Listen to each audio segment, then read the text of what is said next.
আরেকটি নতুন ভিডিও সবাইকে স্বাগত জানাচ্ছি। আপনারা দেখতে পাচ্ছেন আমের ইংরেজি নাম হলো ম্যাঙ্গো, আর এই আমটি অরিজিনাল নাম হলো কেসওয়াই।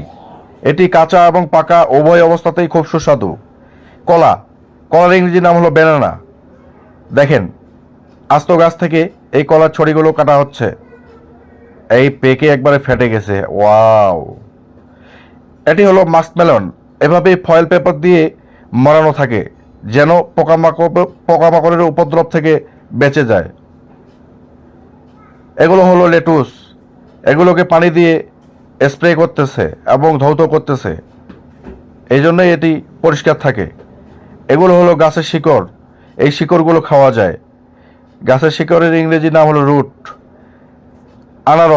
আনারসের ইংরেজি নাম হলো পাইনঅ্যাপেল। দেখেন কি কালার আনারসগুলোর, খেতেও খুব মজাদার হবে নিশ্চয়ই। ধন্যবাদ ভিডিওটি দেখার জন্য।